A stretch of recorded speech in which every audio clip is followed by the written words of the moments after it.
Okey, kita kembali lagi untuk episod kali ini. Kita nak teruskan bersama panel kita yang cukup hebat dan luar biasa. Okey.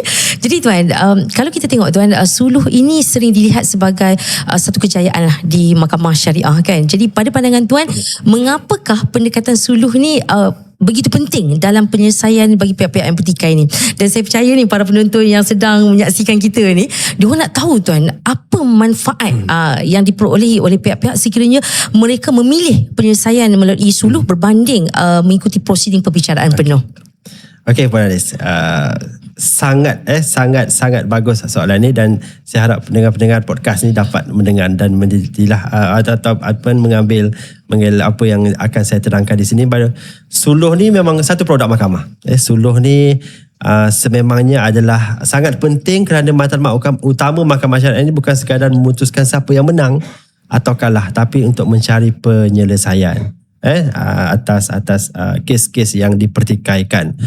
Dan dalam dalam kebanyakan keadaan pihak-pihak yang datang ke mahkamah ni sebenarnya punya hubungan yang akan berterusan. Bila saya kata, kenapa saya kata macam tu, walaupun dah bercerai, mungkin ada anak, masih ada hubungan antara tu. Ini adalah bapa kepada anak tersebut, ini adalah ibu kepada anak tersebut. Tanpa majlis suluh, kes akan dibicarakan. Jadi suluh ini dapat menyelesaikan konflik, bukan sekadar kes. Bila saya kata kat situ, pihak-pihak diberi ruang untuk berbincang, untuk berunding di hadapan pegawai suluh. Seperti yang saya tadi, pegawai suluh yang telah diberi dengan kursus-kursus untuk memahirkan dia, untuk menyelesaikan kes-kes majlis suluh yang ada, yang ataupun yang diberikan di hadapan mereka lah. Dan kadang-kadang isu sebenar tu bukan isu undang-undang semata-mata, tapi salah faham. Bila tak ada satu tempat untuk mereka berbincang, mereka kita tak tahu apa sebenarnya. Tapi bila dah ada dalam majlis suluh tu, satu bercakap begini, satu bercakap begini, barulah kita faham. Bukan sebelum ni kat rumah seorang tarik muka sana, seorang mat ke sini. Mereka perlukan pihak ketiga lah sebenarnya tuan. Perlukan pihak ketiga sebenarnya untuk menyelesaikan masalah je. Dan bila adanya majlis suluh ini, satu kes itu akan lebih cepat selesainya dan lebih efisien.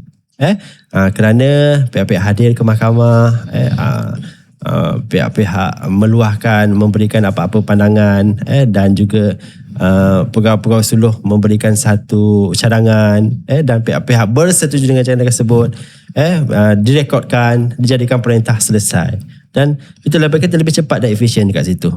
Dan yang penting itu adalah win-win situation. Jadi kalah, tiada menang.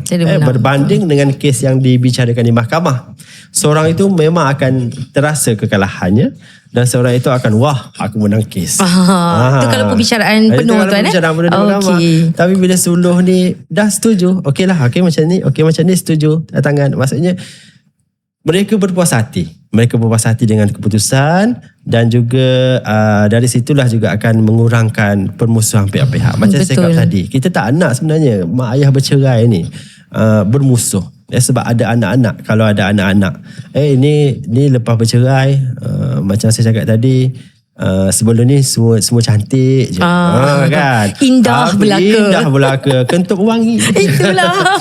Tapi bila dah bercerai ni, macam-macam dia tuntut. Sampaikan perkara-perkara yang kita di luar jangka pun, kadang-kadang kita tak sangka pun, itu yang akan dituntut. Tapi dengan adanya majlis suluh ini dapatlah mengurangkan permusuhan pihak-pihak ini, kerana apabila penyelesaian datang daripada persetujuan kedua-dua pihak itu sendiri, tahap pematuhan biasa jadi lebih tinggi. Bila saya kata itulah sebab pihak-pihak yang buat keputusan, jadi mereka akur dengan keputusan yang mereka telah capai itu. Dan suluh ini juga adalah sebenarnya selaras dengan prinsip syariah kita sebenarnya. Itulah yang digalakkan, sulh khair. Sebaik-baiknya biarlah suluh, daripada kes dibawa ke mahkamah, dibicarakan, dipertikaikan, macam-macam aib yang keluar, baiklah disuluhkan perkara tersebut. Jadi suluh ni penting kerana membolehkan pertikaian selesai diselesaikan secara damai, cepat dan yang pentingnya lebih mesra kepada pihak-pihak dan lebih menjimatkan kos. Bila saya kata menjimatkan kos, dan pihak-pihak lebih berpuas hati dengan keputusan yang mereka capai sendiri. Puas hati lah. Balik tu dalam keadaan tenang lah tuan. Betul, kan? balik dalam keadaan tenang. Sebab dah tahu dah. Betul. Jadi kalau katakanlah para penonton kita ni yang sedang menyaksikan ni ada dapat notis suluh, datanglah. Datang. Jangan takut lagi kan. Kita cuba mencari titik penyelesaian, sebab kalau katakanlah kes tu berjaya diselesaikan melalui suluh, sebenarnya sangat menjimatkan masa, emosi, tenaga pihak-pihak, sebab keputusan ataupun perintah yang keluar nanti melalui suluh ni adalah perintah ataupun persetujuan yang dicapai oleh pihak-pihak berdasarkan kehendak mereka, selaras dan juga berdasarkan undang-undang hukum syara. Jadi jangan lupalah kalau dapat notis suluh tu, jangan takut, datang berbincang. Sebab tu saya tertarik tuan-tuan dengan hashtag suluh di MSWP, benda boleh bincang, buat apa nak gaduh. Kan sesuai lah tu kan. Okey tuan, kita tahu tuan bila kita sebut berkaitan dengan mahkamah, kadang-kadang ada yang takut kerana mereka memikirkan berkaitan dengan kos guaman. Dengar je kos guaman, mesti bayarannya mahal kan. Jadi bagaimana pula dengan mereka yang kurang berkemampuan di wilayah persekutuan ni tuan? Maksudnya ke mana sebenarnya mereka boleh tuju sekiranya mereka nak dapatkan bantuan yang sewajarnya? Baiklah. Okey, jadi bila dinyatakan begitu, mereka yang kurang berkemampuan, tak semua sebenarnya berkemampuan di mahkamah syariah ini. Jadi kita sebenarnya mahkamah syariah ada bantuan-bantuan tu boleh ada sebenarnya. Antara yang contohnya yang seperti yang saya nyatakan, pihak-pihak boleh merujuk ke Jabatan Bantuan Guaman. Jabatan Bantuan Guaman, InsyaAllah Jabatan Bantuan Guaman itu boleh untuk membantu pihak-pihak. Tapi adalah bayaran, tapi taklah bayaran dalam RM10. RM10 saja tuan dan itu adalah untuk membantu pihak-pihak yang tidak tahu ataupun tidak mampu untuk melantik peguam-peguam swasta ni. Memang kita tahu mahal. Jadi dia tidak berkemampuan, dia boleh ke Jabatan Bantuan Guaman. Dan satu lagi boleh juga ke Majlis Agama Islam Wilayah Persekutuan untuk mohon bantuan dalam kategori asnaf dan miskin bandar untuk skim bantuan guaman syar'i di situ. Untuk menggunakan dana zakat, insya-Allah bawalah apa-apa dokumen, bawa ke Jabatan Bantuan Guaman dan juga ke Majlis Agama Islam untuk dibantu jika ada kes-kes yang melibatkan mahkamah ini. Jangan berdiam diri. Kerana berdiam diri itu akan, saya rasa macam kita walaupun tak mampu, dia kata aku tak mampu nak pergi mahkamah ni, jangan berdiam diri. Dapatkan saluran-saluran yang betul untuk membantu tuan-tuan puan-puan untuk menghadiri prosedur di mahkamah, untuk menuntut hak tuan-tuan dan puan-puan di mahkamah. Itulah dia. Jadi tuan-tuan dan perempuan yang mendengar kita ni, maksudnya kita ada Jabatan Bantuan Guaman kan. Kalau katakanlah kita rasakan bahawa kita sedang tersepit yang melibatkan undang-undang kan, maksud kita tak tahu nak buat apa ni tuan, kita buntu ni, ke mana harus kita tuju, insya-Allah JBG boleh bantu. JBG kan boleh bantu, maksudnya kerajaan menyediakan orang kata jabatan yang boleh membantu pihak-pihak yang mungkin ataupun masyarakat yang mungkin kurang berkemampuan. Terima kasih tuan atas kupasan itu. Kita nak ada lagi ni. Ada lagi kita nak tanya lagi, kita nak gali lagi daripada tuan ni. Kita bersambung selepas ini. Okey, terima kasih tuan. Kita kembali lagi tuan untuk episod kali ini. Seterusnya saya nak tanyalah kepada Tuan Mas Nizar. Tuan, apakah visi MSWP dalam tempoh 5 hingga 10 tahun akan datang untuk memastikan bahawa institusi ini kekal relevan dan juga sentiasa dekat di hati masyarakat? Okey, terima kasih sekali lagi Puan Anis. Jadi Puan Anis, bila kita bercakap tentang tempoh 5 hingga 10 tahun lah contohnya, yang akan datang, visi utama Mahkamah Syariah ni sebenarnya melangkaui sekadar mendirikan, bukan hanya mendirikan sebuah bangunan yang gah kat sini, tapi visi terbesarnya adalah mentransformasikan daripada sebuah tempat penghakiman, sebuah tempat untuk menyelesaikan kes-kes, kepada sebuah institusi perlindungan hak yang inklusif dan berjiwa rakyat di situ. Walaupun datang ke mahkamah untuk menyelesaikan kes-kes, dalam masa yang sama kita sentiasa dekat di hati masyarakat tu, sentiasa memahami masalah-masalah yang masyarakat hadapi ataupun klien-klien datang ke mahkamah ini hadapi. Jadi perkataan dekat di hati itu sangat penting, Puan. Artinya mahkamah mahu membuang stigma lama yang menakutkan masyarakat. Yang menakutkan masyarakat berkenaan mahkamah ini, di mana orang datang mahkamah dengan rasa stres dan cemas kepada perasaan yang kita nak bila orang datang mahkamah tu, dia kata inilah tempat yang akan membela nasibku. Kata macam tu. Dan maruah saya ataupun maruah aku secara adil, dia kata kat situ, dan cepat. Itu yang kita nak. Kita nak macam tu. Orang datang mahkamah, dia tak takut dah. Dia datang mahkamah, alhamdulillah inilah tempat yang akan membela nasib saya, hak-hak saya dengan adil dan cepat.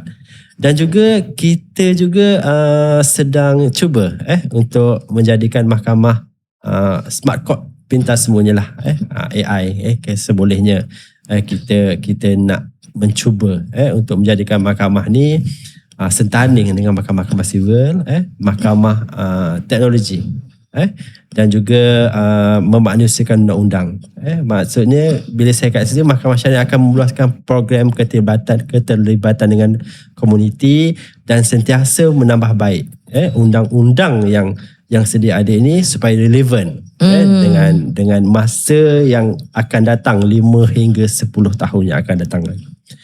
Dan juga kita akan pastikan juga penguatkuasaan perintah itu bersepadu tanpa belas kasihan kepada orang-orang yang melanggar perintah. Jadi perintah dah laksana, tak ada dah kesian. Kita kena laksanakan perintah itu. Dan daripada situlah martabat mahkamah ini dapat tinggi lah. Maksudnya orang takut lah. Selalunya orang cakap keluar perintah tak dapat laksana pun, apa mahkamah boleh buat. Jadi di situ misi kita cuba untuk memartabatkan perintah mahkamah itu dan penguatkuasaan terhadap perintah mahkamah itu. Jadi secara kesimpulannya lah saya nyatakan bahawa misi kita dalam 5 tahun akan datang ni, insya-Allah, sebagai bukan sahaja moden daripada segi teknologinya, tetapi sentiasa subur dengan nilai ihsan di situ, keadilan dan kasih sayang di dalamnya. Dan apabila masyarakat melihat mahkamah itu sebagai pelindung, di situlah institusi akan lebih relevan dan akan sentiasa dekat di hati masyarakat di situ. Nampaknya memang banyak sebenarnya perkara-perkara ataupun inisiatif yang telah diambil oleh Mahkamah Syariah Wilayah Persekutuan untuk memberikan perkhidmatan yang terbaik buat masyarakat ataupun pihak-pihak ataupun klien yang hadir ke Mahkamah Syariah sendiri. Alhamdulillah. Okey, Tuan, kita nampaknya masa pun dah mencemburui kita sangat-sangat, Tuan. Satu soalan terakhir lah yang saya nak tujukan kepada Tuan, kepada para penonton kita yang sedang bersama-sama kita dalam episod kali ini. Apakah mesej paling penting yang ingin Tuan sampaikan kepada masyarakat agar tak takut untuk mereka ni nak dapatkan hak, nak dapatkan perlindungan dan penyelesaian melalui Mahkamah Syariah sekiranya mereka ni berdepan dengan konflik keluarga? Sebab kita tak nak, yang kita tahu kadang-kadang ada pihak ini yang dia pendam, dia simpan, dia tak berani nak pergi mahkamah, dia tak tahu apa yang dia nak buat, dia rasa buntu, dia tak tahu hala tuju dan sebagainya. Jadi apakah mesej yang paling penting yang Tuan nak sampaikan kepada mereka?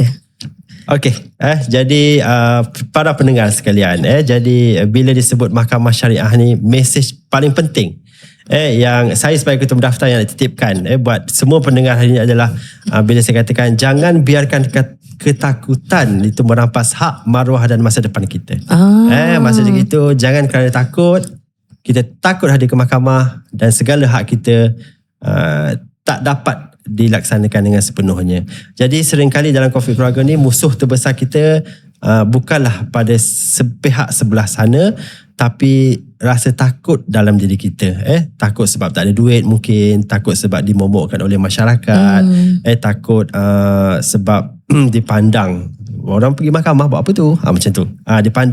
Dipandang sesuatu yang serok oleh masyarakat. Dan akibatnya kita sendiri yang memilihkan untuk mendiam diri, dan kita kita membiarkan diri kita itu dizalimi dan membiarkan anak-anak kita membesar dalam keadaan yang dan persekitaran yang toksik sebenarnya. Betul. Kita yang salah sebenarnya. Kita takut dengan diri kita.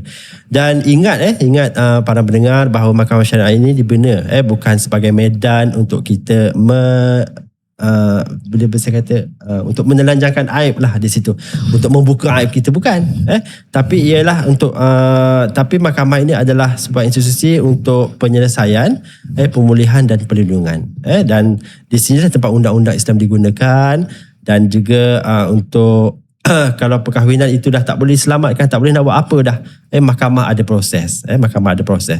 Kalau ada pentelikahan antara pihak-pihak berkenaan nafkah, mahkamah juga ada proses. Masyarakat tadi ada suluh dan sebagainya. Dan pihak-pihak seperti yang saya kata tadi, pihak-pihak yang tidak berkemampuan juga ada agensi-agensi yang dapat membantu pihak-pihak ataupun tuan-puan untuk memastikan hak tuan-puan diadili apa dapat bila hadir ke Mahkamah Syariah. Itu saja Puan. Oh, terima kasih Tuan. Saya tertarik dengan Tuan kata tadi, jadikan Mahkamah Syariah ni sebagai tempat 3P tadi saya tengok ada 3P pemulihan, perlindungan dan juga penyelesaian. Jadi itu kita nak wawarkan kepada para penonton kita. Alhamdulillah, nampaknya kita telah sampai ke penghujung rancangan untuk episod kali ini. Terima kasih yang tidak terhingga kita ucapkan kepada Tuan Mas Nizar atas perkongsian yang sangat bermakna, yang begitu jelas dan dekat dengan realiti masyarakat. Terima kasih banyak-banyak Tuan. Terima kasih Puan. Terima kasih juga Puan Ani kerana sudi menjemput saya untuk kita berkongsi ilmu dalam podcast Mahkamah Syariah bersama Tuan ini. Sama-sama Tuan. Dan baiklah para penonton, apa yang boleh kita ambil dalam perbincangan kali ini ialah Mahkamah Syariah bukan tempat yang perlu ditakuti, tetapi sebenarnya merupakan institusi yang hadir untuk membantu masyarakat mencari penyelesaian, mendapatkan perlindungan dan juga menuntut hak dengan saluran yang betul. Sebelum saya nak tutup episod kita kali ini, saya nak tinggalkan dengan kata-kata buat renungan para penonton kita pada hari ini. Dalam hidup, ujian dan konflik kadang-kadang hadir tanpa diduga. Jangan dipendam hingga melukakan jiwa. Jangan biarkan emosi menguasai rasa. Dapatkan nasihat pada saluran yang sepatutnya dan carilah penyelesaian dengan bijaksana. Sebelum kita nak akhiri slot kita, saya nak sekali lagi lah ajak para penonton kita, tuan-tuan dan perempuan yang berada bersama kita untuk mengikuti dan juga menyokong platform media sosial rasmi Mahkamah Syariah Wilayah Persekutuan dekat mana? Di MSWP_official. Di Facebook, YouTube, TikTok dan juga Instagram. Jangan lupa untuk like, follow dan juga share agar lebih ramai masyarakat mendapat manfaat daripada perkongsian ilmu yang disampaikan. Boleh wawarkan juga kepada rakan, jiran tetangga, saudara mara untuk terus follow kita punya media sosial rasmi. Dan akhir kata, semoga MSWP akan terus menjadi institusi yang dipercayai, mudah didekati dan dekat di hati masyarakat. Saya Anis Nadirah Abu Bakar. Assalamualaikum warahmatullahi wabarakatuh. Terima kasih.